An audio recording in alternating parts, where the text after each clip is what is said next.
This is one of my absolutely favourite books, as you can probably tell because I need a new copy now. I read it all the time. It's called Too Hot to Hug, and it's about a little dragon called Crumpet. Let's see if he gets into any trouble or if he can help people out.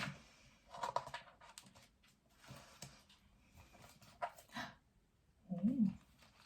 On the coldest day of a cold, cold winter, Rupert was high in the mountains searching for firewood. His fingers were blue and his nose was purple, and he still hadn't found a single stick. Then, through the swirling snow, he saw a cave.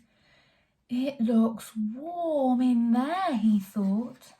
Maybe there's a fire. So he went inside. There wasn't a fire, just a big golden egg. And it was hot. Hot water bottle hot. Rupert picked up the egg and felt its warmth spread from his nose to his toes. Lovely, he sighed. Then he thought of his poor mum and dad in their freezing cottage. He put the egg in the basket and hurried home. Look what I found, said Rupert. What is it? Said Mum. Warm, said Dad, and smiled for the first time that week. But just then, tap, tap, crack, out hatched a baby fire dragon. Wow, said Rupert. Ooh, said Mum. No, cried Dad. No dragons. They're nothing but trouble. You'll have to take it back right now. Oh, no.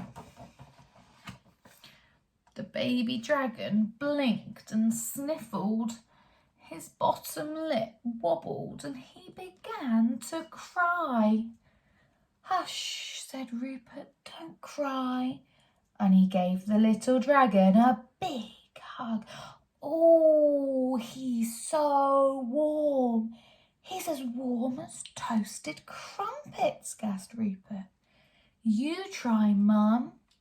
So Mum hugged the dragon. Even Dad hugged the dragon. Can we keep him, Dad? Asked Rupert.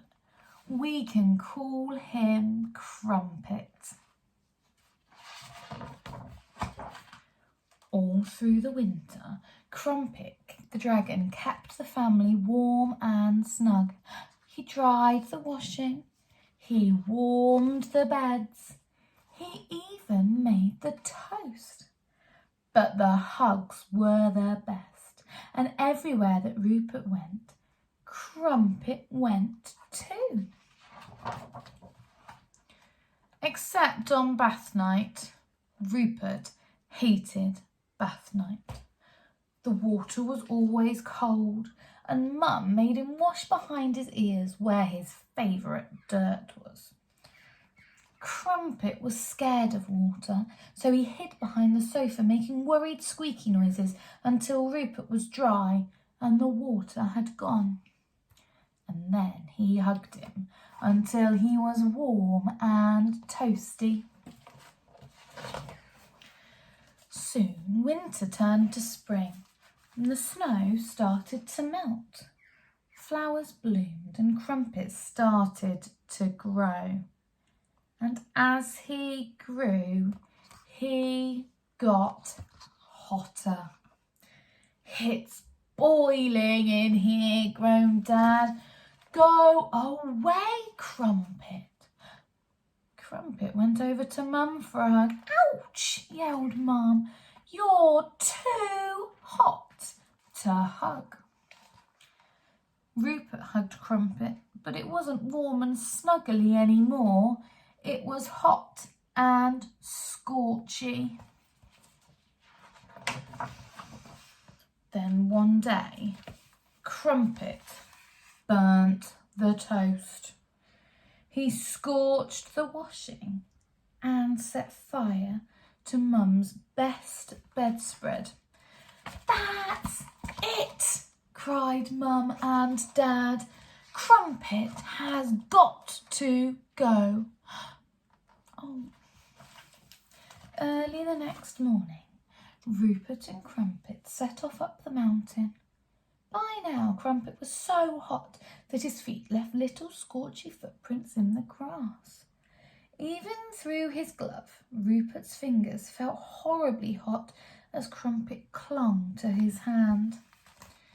Then, as they reached the bridge, Crumpet saw the water and gripped Rupert's hand even tighter. Ow! Crumpet slipped backwards and fell into the water. Whee! Pop! Hiss! "Crumpet!" yelled Rupert. But Crumpet had disappeared in a cloud of steam. Rupert jumped in to save him from the cold mountain river. But the water wasn't cold. It was lovely and warm. And there was Crumpet, splashing and gurgling and giggling. Rupert hugged him tight, and it wasn't hot and scorchy anymore. It was toasted, crumpety warm again. The cold water had cooled Crumpet down. "That's better," said Rupert. "Let's go home." And from that day on, Crumpet the dragon lived happily with Rupert and his family. And now, whenever Crumpet gets too hot to hug, he has a great big bubbly bath